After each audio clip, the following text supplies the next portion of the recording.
அல்ஹம்துலில்லாஹ் அல்ஹம்துலில்லாஹி நஹ்மதுஹு வ நஸ்தஈனுஹு வ நஸ்தக்ஃபிருஹு வ நு'மினு பிஹி வ நதவக்கலு அலைஹி வ நஊது பில்லாஹி மின் ஷுரூரி அன்ஃபுஸினா மின் ஸய்யிஆத்தி அமாலினா மை யஹ்திஹில்லாஹு ஃபலா முலில்ல லஹு வ மை யுضلل ஃபலா ஹாதிய லஹு வ அஷ்ஹது அன் லா இலாஹ இல்லல்லாஹ் வஹ்தஹு லா ஷரீக லஹு வ அஷ்ஹது அன்ன முஹம்மதன் அப்துஹு வ ரசூலுஹு அம்மா பஅத் லகத் கால அல்லாஹு தஆலா ஃபீ மக்தமில் தன்ஸீல் அலீம் வல் ஃபுர்கானில் மஜீத் அஊது பில்லாஹி மினஷ் ஷைத்தானிர் ரஜீம் பிஸ்மில்லாஹிர் ரஹ்மானிர் ரஹீம் யா அய்யுஹன் நாஸ் இத்தகூ ரப்பக்கும் அல்லதீ ஹலகக்கும் மின் நஃப்ஸின் வாஹிதா வ ஹலக மின்ஹா ஸௌஜஹா பஸ்ஸ மின்ஹுமா ரிஜாலன் கஸீரன் வ நிஸாஅ வத்தகுல்லாஹ அல்லதீ தஸஅலூன பிஹி வல் அர்ஹாம் இன்னல்லாஹ கான அலைக்கும் ரகீபா.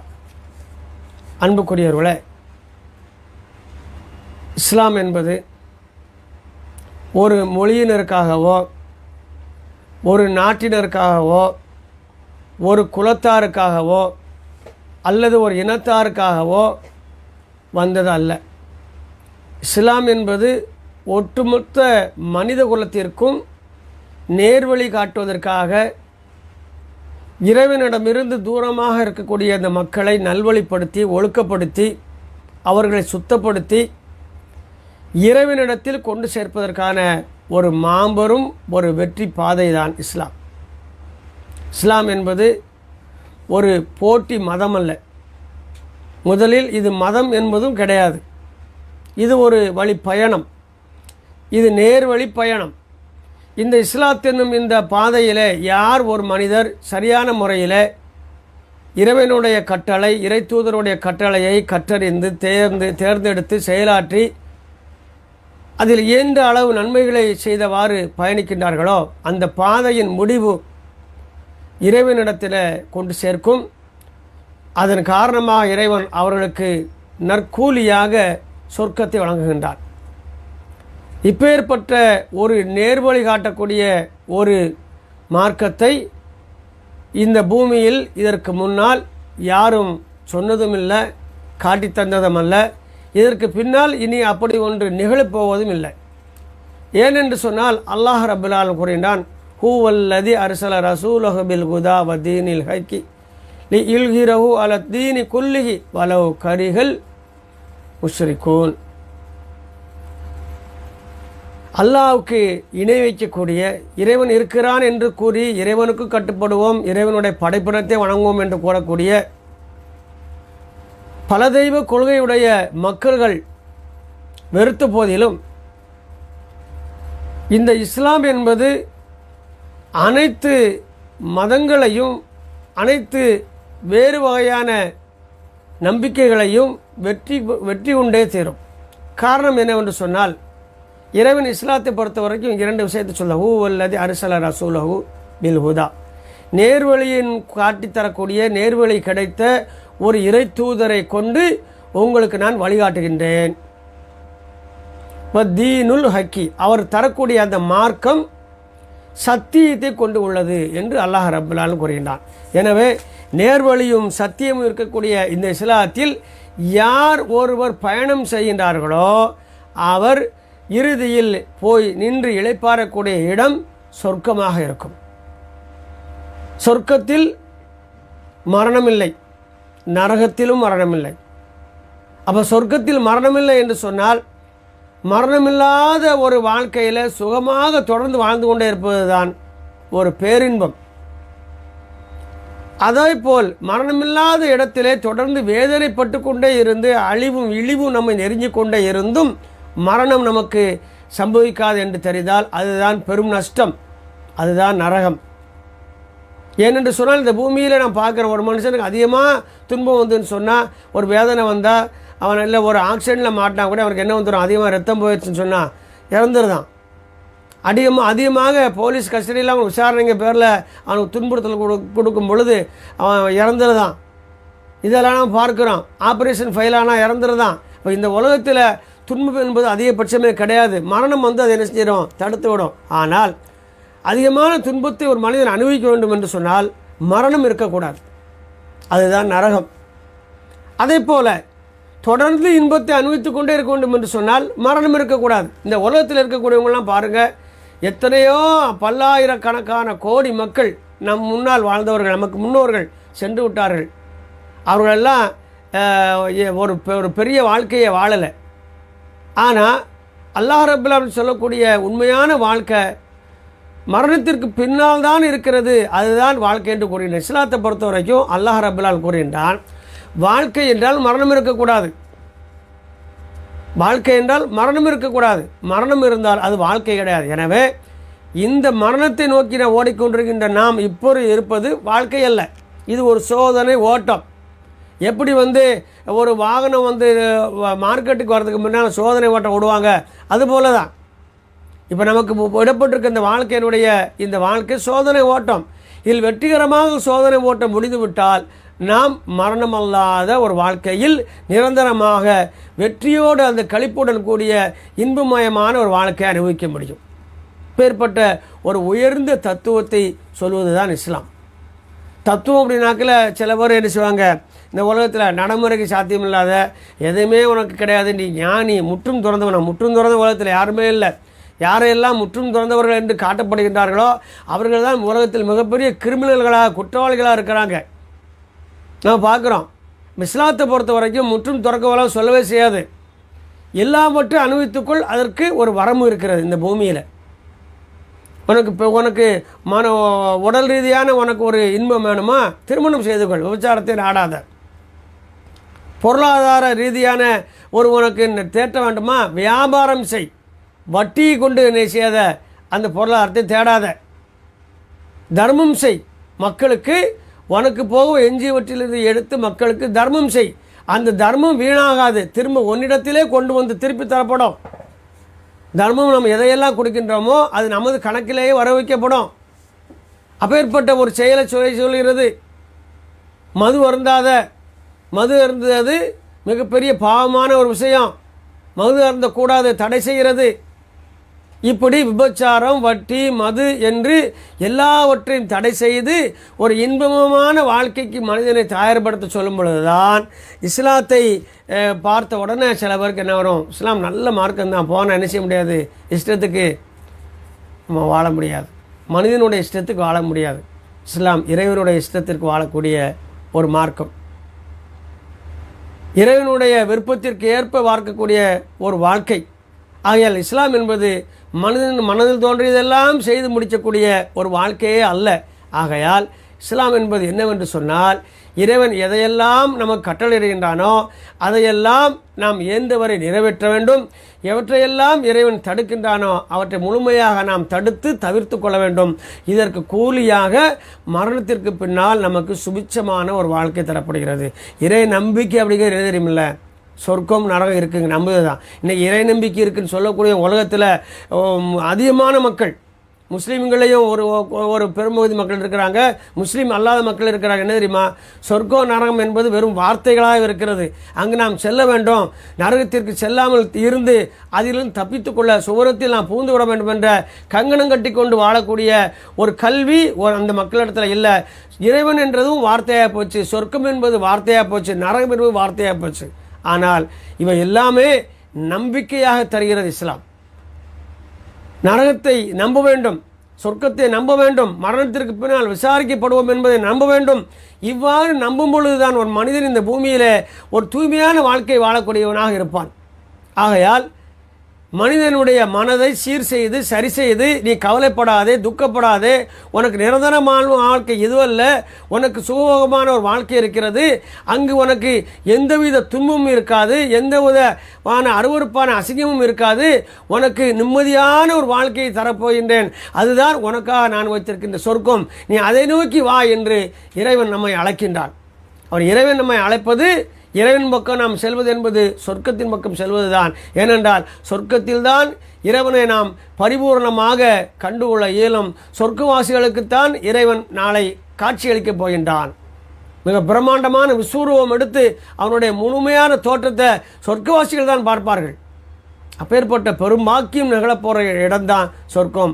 எனவே அந்த சொர்க்கத்தில் ஆசை வைக்க வேண்டும் என்று சொன்னால் முதலில் சொர்க்கத்தை நம்ப வேண்டும். இன்றைக்கி இறை நம்பிக்கை உள்ளவங்களாம் சொர்க்கத்தை நம்புகிறாங்களா? அதிகமான இறை நம்பிக்கை உள்ளவங்க என்ன தெரியுமில்ல, இந்த உலகத்தில் சுகபோகமாக வாழணும், அதுக்கு சில தோற்றங்கள், அதுக்கு சில வணக்க வழிபாடுகள், அதுக்கு சில சாஸ்திராரங்கள், சம்பிரதாயங்கள் இதெல்லாம் பண்ணுறாங்க. இதில் கொஞ்சம் இடர் வரும்பொழுது என்ன செய்கிறாங்க, ஜாதகத்தை கையில் தூச்சிக்கிட்டு அப்படியே ஓடோடி போய் யார்கிட்டையாரும் ஒரு ஜோசிகாரன்ட்ட போய் இதுக்கு என்ன செய்யலான்னு கேட்குறாங்க. அந்த ஜோசிகாரனே நாம் கொடுக்குற அந்த வருமானத்தை வச்சு வாழ்க்கை நடத்துகிறான். அவனுக்கு ஒரு நாளைக்கு எத்தனை பேர் நம்மகிட்ட ஜோசியம் பார்ப்பாங்க, இன்றைக்கி இரவு நேரத்தில் மட்டும் கையில் எவ்வளோ பணம் வந்து சேர்ந்து விடும் என்பதை கூட சொல்ல தெரியாத ஒரு சாதாரண ஒரு மனிதன் நம்மளுடைய எதிர்காலத்தை கணித்து நம்மை காப்பாற்றி விடுவான் என்று நினைக்கின்றோமே. இதுதான் அறியாமையினுடைய உச்சகட்டம். இந்த அறியாமை தெரியக்கூடாது என்பதற்காகத்தான் இதுபோல் ஜோசியக்காரர்கள்லாம் இறைவனுடைய பெயர்களை பல உருவங்களை கொடுத்து மக்களை நீ இதெல்லாம் இறை வழிபாடுதான் என்று நம்ப வைத்து நம்ம ஏமாற்றுகின்றார்கள். அதை நாம் என்ன செய்யணும், கருத்தில் கொள்ள வேண்டும் அன்புக்குரியவர்களே. அப்போ அல்லாஹ் நமக்கு இந்த வாழ்க்கையை தந்திருப்பது இந்த பூமியிலே வாழ்ந்து மரணித்து சொர்க்கம் செல்வதற்காக, இந்த பூமியிலே வாழ்வதற்காக இல்லை. நிறைய பேர் நிம்மதியான வாழ்க்கை நினச்சி என்ன இருக்காங்க, பெரிய வீடு கட்டி 2 கார் வாங்கி விட்டு மனைவி மக்கள்லாம் பெற்றுட்டு எல்லாரும் விட்டு டப்புன்னு செத்து போயிடுறான். எப்படி ஒரு நிம்மதியான வாழ்க்கை? நீங்கள் எத்தனை கோடி இருந்தாலும் கடைசி நேரத்தில் ஒரு 3 மாதம் கிடையில கடந்து மூத்திரமும் கொள்ளையும் அதிலே போச்சுன்னா ஒன்று வந்து தொட்டு தூக்குறதுக்கு ஒரு நாதி இருக்காது. அதுக்கு ஒரு சம்பளத்துக்கு ஆள் வச்சு தான் பார்ப்பாங்க. சம்பளத்துக்கு ஆள் வச்சு வெளியிலேருந்து ஒரு ஆளை கொண்டு வந்து தான் என்ன செய்ய முடியும், பார்க்க முடியும்.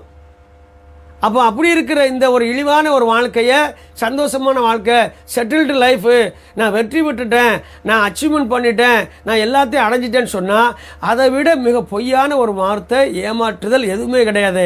எனவே அச்சீவ்மெண்ட் என்பது, வெற்றி பெறுதல் என்பது, உண்மையான நிரந்தரமான வெற்றி என்பது மரணத்திற்கு பின்னால் உள்ள வாழ்க்கையான அந்த சொர்க்கத்தில் செல்வது தான் நமக்கு இருக்கிறத ஒழிய இந்த உலகத்தில் எதுவுமே இல்லை. இந்த உலகத்தில் அதிகமாக சாப்பிட்டா செமிக்காது. நிறைய பணம் இருக்குன்னு என்ன செய்ய முடியாது, ஒரு நாளைக்கு 10 வேளை சாப்பிட முடியாது. நிறைய பணம் இருக்குன்னு சட்டைக்கு மேலே சட்டையை போட்டால் நமக்கு மனநிலை பாதிக்கப்பட்டவமா. நிறைய பணம் இருப்பதுப்பா, காலையில் ஒரு காரு மாலையில் ஒரு காரில் போய் பயணம் செஞ்சு விதவிதமாக வாழ்ந்துக்கிட்டு இருந்தால் நம்ம பெருமை பிடிச்ச மக்கள் செய்வாங்க, சொல்லுவாங்க. இந்த உலகத்தில் பணத்தை கொண்டு எதையுமே சாதிக்க முடியாது, எதையும் வாங்க முடியாது. ஆனால் இறை நம்பிக்கையை கொண்டு இந்த உலகத்தில் எல்லா மனிதருடைய அன்பையும் பெற முடியும், எல்லா மனிதருடைய நன்மதிப்பை பெற முடியும், நேர்வழியை பெற முடியும், மன நிம்மதியை அடைய முடியும். இந்த உலகத்தில் வாழும் பொழுதே சிறந்த கண்ணியத்தை அடைய முடியும். நல்லா வளர்க்கிறீங்க. நீங்கள் பணம் இருக்கவங்களுக்கு கண்ணியம் இருக்கா? முன்னால் பார்க்கும்போது நீங்கள் ஓப்பனாக உடச்சி பேசுவோமே, முன்னால் பார்க்கும்போது தலைவராக சொல்லி காலில் விட, பின்னால் அந்த பிறகு அவன்கிட்ட சொல்லியிருக்கோம் மனுஷனாவன் என்று அவனை திட்டுவாங்க.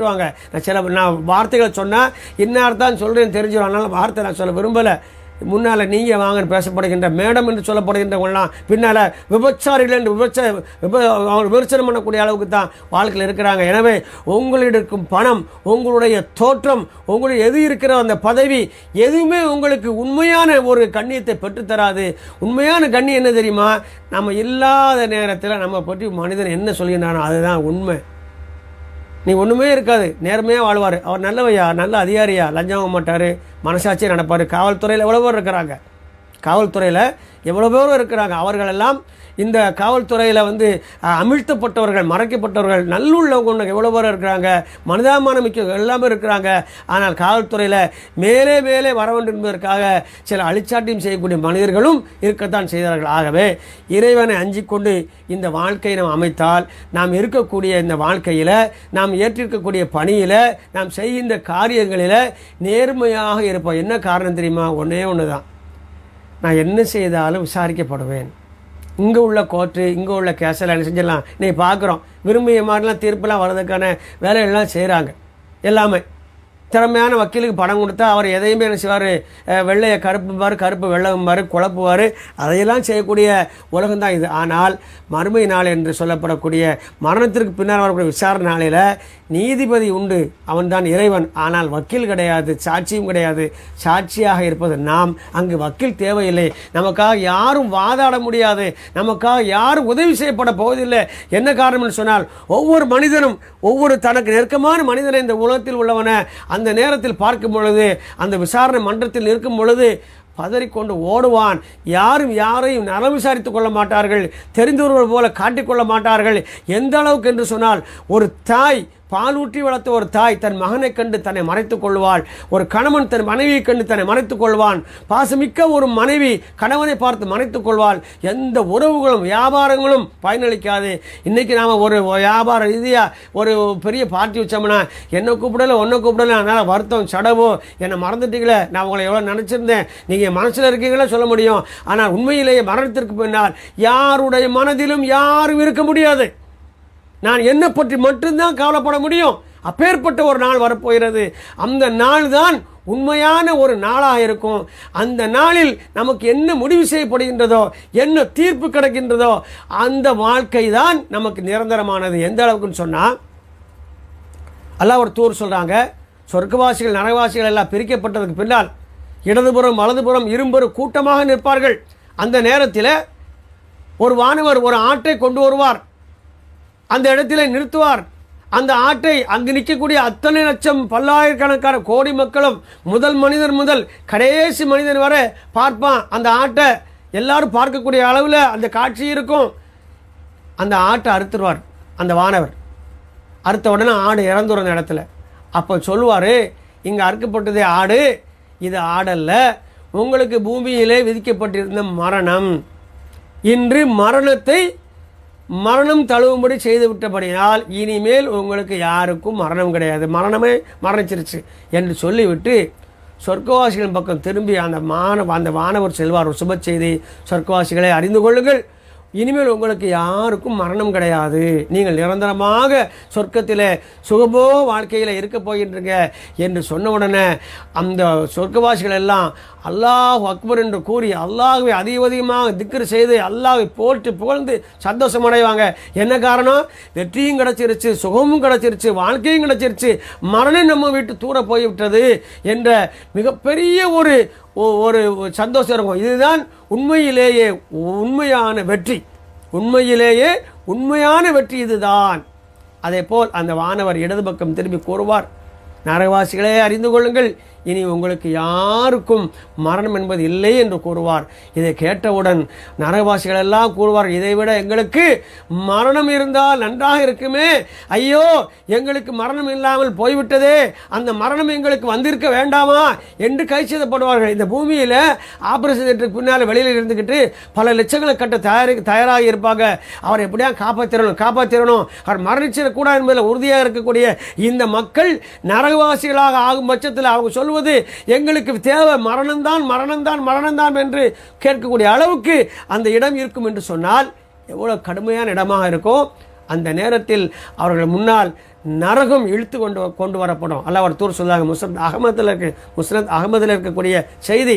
அந்த நரகம் இழுத்து கொண்டு வரப்படும். அந்த நரகத்திற்கு இழுக்கக்கூடிய கடிவாளங்கள் 70,000 கடிவாளங்கள் இருக்கும். ஒவ்வொரு கடிவாளத்தையும் 70,000 வானவர்கள் பிடித்திருப்பார்கள். அப்பேற்பட்ட நரகம் இழுத்து கொண்டு வரப்பட்டு நரகவாசின் கண் முன்னால் நிறுத்தப்படும். அந்த நரகத்திற்குள் கொதித்து ஓலம் எழுப்பக்கூடிய நெருப்புகள் இருக்கும். அந்த நெருப்பை எல்லாம் பார்த்து அந்த சத்தத்தை எல்லாம் கேட்டு நரகவாசிகள் தப்பிப்பதற்கு இன்று எங்குமே இடமில்லையே, எங்கும் ஓட முடியாது என்று சொல்லக்கூடிய அளவுக்கு நிற்கக்கூடிய இடம். காரணம், மாகசர் மைதானத்தை சுற்றி பாதுகாவலர்களுக்காக வானவர்கள் நிறுத்தப்பட்டிருப்பார்கள். அங்கிருந்து யாரும் தப்பிவிட முடியாது, தப்பி செல்வதற்கு வழியும் கிடையாது. எனவே ஒவ்வொருவராக அங்கு அவர் தவறு செய்த தவறுக்கேற்ப அவர்களுடைய முன்னெற்றினுடைய ரோமத்தை பிடித்து இழுத்து அவர்களுடைய பின்புறத்திலே அடித்து அவர்களுடைய இழிவான சொற்களை கூறி அவர்கள் இந்த பூமியிலே செய்த அக்கிரமங்களை கூறி, இதோ இந்த நரக நெருப்பு சுவைகள் என்று அவர்களுக்கு உண்டான நெருப்பு கிடங்கிலே அவர்களுக்கு குறித்தான இடத்திலே தூக்கி வீசப்படுவார்கள். அப்பேற்பட்ட ஒரு நாள். இதை சரியாக ஒரு மனுஷன் நம்புனா இந்த பூமியில் ஒழுங்காக இருப்பானா இல்லையா? உபச்சாரம் பண்ணுவானா, அநியாயம் பண்ணுவானா, அடுத்த நிலத்தை எடுப்பானா, சொத்து மேலே சொத்து சேர்ப்பதற்காக அக்கிரம் பண்ணுவானா, தொழிலாளியை நசுக்குவானா, முதலாளியை ஏமாற்றுவானா? எதுவுமே செய்ய மாட்டான். அப்போ ஒரு மனிதன் நேர்மையாக வாழ வேண்டும் என்று சொன்னால் அவன் சொர்க்கத்தையும் நரகத்தையும் முழுமையாக நம்ப வேண்டும். அதைத்தான் இஸ்லாம் மர்மை என்று கூறுகிறது, மரணத்திற்கு பின்னால் உள்ள வாழ்க்கை. எனவே யார் மரணத்திற்கு பின்னால் உள்ள வாழ்க்கையை நம்புகின்றார்களோ அவர்கள் தான் உண்மையான இறை நம்பிக்கையுள்ளவர்கள். இங்கே நாம் பெரிய பெரிய தலப்பாக்கட்டி கழுத்தில் மாலையை போட்டுக்கிட்டு ஒரு அப்படியே பக்தி பழம் போல தோற்றத்தை தந்துக்கிட்டு இருந்தோம் சொன்னால் அது இறைவன் நம்பிக்கையுள்ள வாழ்க்கை இல்லை. இறை நம்பிக்கை வாழ்க்கை என்பது என்னவென்று சொன்னால், இறைவனை நம்ப வேண்டும், இறைவன் சொன்ன அத்தனை விஷயங்களை நம்ப வேண்டும். அதுதான் இறை நம்பிக்கை. ஆகவே இஸ்லாம் தான் அதை சரியாக நமக்கு வழிகாட்டுகின்றது. ஆகையால் அன்புக்குரியவர்களே, இதை முஸ்லிம்களே அறிந்து கொள்ளவில்லை என்பதுதான் மிகவும் வருத்தத்துக்குரிய விஷயமாக இருக்கிறது. எனவே இனிவரும் காலங்களில் மறுமையை பற்றிய சிந்தனையை, சொர்க்கத்தை பற்றிய சிந்தனையை, நரகத்தை பற்றிய விழிப்புணர்வை, நாம் மறுமை நாளிலே நடக்கக்கூடிய விசாரணை பற்றிய அந்த செய்தியை குர்ஆன் ஹதீஸ் வாயிலாக மக்களுக்கு கொண்டு சேர்ப்பதற்கு நாம் அனைவரும் உண்மையிலே பாடுபட வேண்டும். இதுதான் இஸ்லாம். இந்த இனிமையான இறை நம்பிக்கை கொண்டுதான் இஸ்லாம். இந்த இஸ்லாத்தை யார் ஒருவர் மனப்பூர்வமாக ஏற்றுக்கொண்டு அதற்காக செயல்படுகின்றாரோ, அவர் அதிக அளவு நன்மை செய்யவில்லை என்று சொன்னாலும் அவர் செய்த நன்மையை கொண்டு இறைவன் அவருடைய உள்ளத்தினுடைய அந்த நோக்கத்திற்காக, அந்த எண்ணத்திற்கேற்ப அவருடைய பாவங்களை அழித்து அவரை சொர்க்கத்தில் கொண்டு சேர்ப்பான். அப்பேற்பட்ட சிறந்த வாழ்க்கை தான் இந்த மறுமை வாழ்க்கை. சிறந்த ஒரு வழிகாட்டுதல் தான் இஸ்லாம். எனவே இஸ்லாம் என்பது மதமல்ல, மார்க்கம். அது ஒரு பாடத்திட்டத்தை சொல்லி நமக்கு அதன்படி படித்து இந்த உலகத்தில் வாழ சொல்கின்ற சிறந்த கல்வி திட்டம், லைஃப் ஸ்டைல் என்று சொல்ல வேண்டும். எனவே இஸ்லாம் என்பது மதமல்ல என்று மீண்டும் கூறி, இதுவே நிறைவான மார்க்கம். இந்த மார்க்கத்தை யார் பின்பற்றுகின்றார்களோ அவர்களை வெற்றியாளர்கள் என்று கூறி, அந்த நற்செய்தியை பெறக்கூடிய அந்த மக்கள் உள்ளவராக நாம் அனைவரும் இருக்க வேண்டும் என்று எனக்கும் உங்களுக்கும் நான் நசீத் செய்து நான் நிறைவு செய்கின்றேன். வாஹிர தௌவான் அனில் ஹம்துலில்லாஹி ரப்பில் ஆலமீன். அஸ்ஸலாமு அலைக்கும் வரஹ்மத்துல்லாஹி வபரகாத்துஹு.